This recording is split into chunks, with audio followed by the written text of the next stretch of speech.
নিশা কাহিলিপাৰ দক্ষিণ গাঁৱত ভগদত্তপুৰ আৰক্ষীৰ অভিযান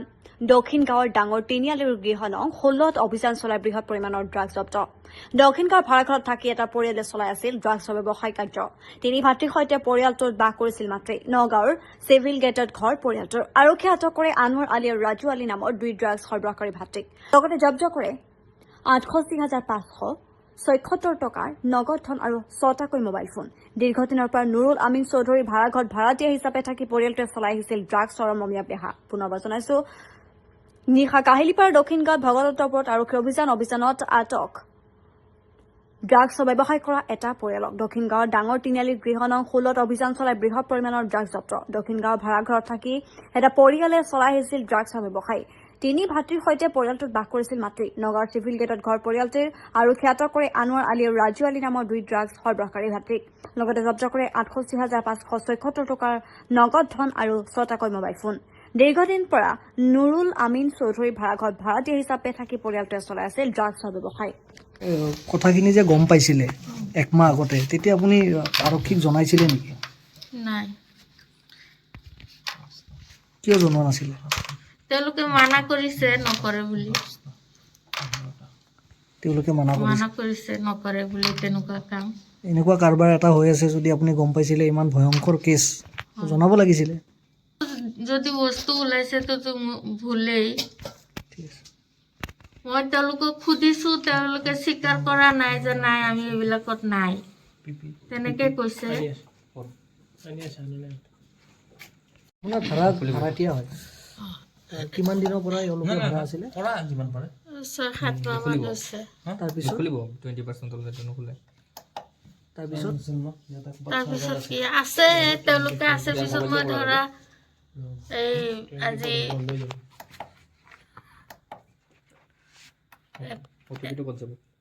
এক মাহৰ বেছি হ'ব আৰু তেতিয়া মই কথাটো গম পাইছো গম পাই এখেতক সুধিছো বেলেগৰ মুখত সুধিছো যে এনেকুৱা এটা কথা শুনিছো তেতিয়া তেওঁ মানে মোক কৈছে যে আপুনি এইটো বিশ্বাস নকৰিব আমি আমাৰ ল'ৰা এইবিলাক কাম নকৰে তেনেকে মানে হেৰি কৰি কৈছে আৰু মই সেইটো আৰু ইমান গুৰুত্ব দিয়া নাই আপুনি এনে কাৰ পৰা গম পাইছিলে কথাখিনি যে ইয়াতে ড্ৰাগছৰ বিজনেছ চলাই বা তেওঁলোকে খায় গম পাইছিলো মানে তেওঁ যিজন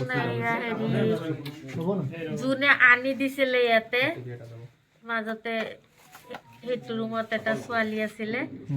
সেই ছোৱালীজনীয়ে তেওঁলোকক আনিছে সেই ছোৱালীজনীয়ে কৈছে যে ডাইৰেক্ট ড্ৰাগছৰ কথাও কোৱা নাই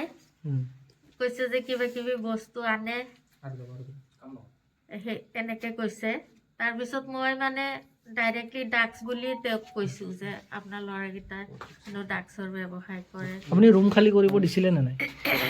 পিছত তেওঁলোকে ক'লে যে নাই এনেকুৱা নকৰে মই তেতিয়া আৰু ভাবিছো যে মানা কৰিছে যদি চাগে নকৰে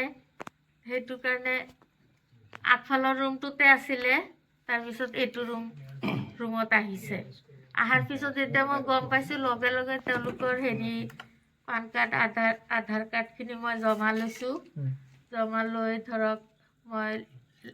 ৰেণ্ট এগ্ৰিমেণ্ট এইবিলাক বনাই আনিছো কিন্তু মই আজি 5-6 মাহ ধৰি বেমাৰৰ কাৰণে মই একো কৰিব পৰা নাই ঠিক আছে ছেকেণ্ডে মোৰ মানে গা এইমাত্ৰ ভাল এইমাত্ৰ বেয়া এনেকুৱা হৈ থাকে মোৰ ঠিক আছে হ'ব ল'ৰাটো খায় কাৰ মাল হয় মই সেইটো মালটো ল'ৰাটোৱে কাক দি আনাইছে সেইটো মই নাজানো নহয় এইটো ক'ত পাইছো হা আমাৰ ঘৰত পাইছে মালটো সি খায় আগৰ পৰা সি খায় খোৱাৰ পাছতে এক্সিডেণ্টটো হ'ল ভৰিটো কাটাই আনিলো মেডিকেলৰ পৰা খালে এটাহে বা দুটা টেমাহে থাকিব মোৰে ল'ৰা খালে এটা বা দুটা টেমাহে থাকিব ইমান ড্ৰাগছ ক'ৰ পৰা আহিল কাৰবাৰ কৰে নেকি ড্ৰাগছৰ কাৰবাৰ নকৰো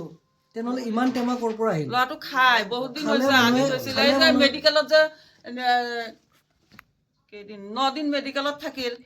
তাৰ পৰা লৈ পেলাই আহিলো তাৰপিছত মই তাক কালিও গালি পাৰিছো যে তই যে এইবিলাক খাও মই তোক এৰি থৈ মই গুচি যাম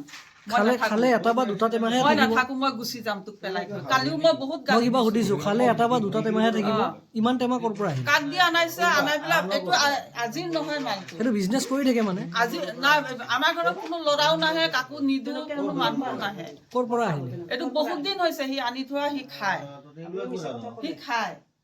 তাৰপিছত তাকে অপাৰেশ্যন কৰোঁতেও ডক্টৰে সুধিছে তুমি ড্ৰাগছ খোৱা নেকি নাম কি ল'ৰাটোৰ নাম কি হা ল'ৰাটোৰ নাম কি জোন ভূঞা ক'ত ঘৰ আপোনালোকৰ অৰিজিনেল নগাঁও নগাঁও আপোনাৰ নামটো মৰ্জিনা বেগম শুনা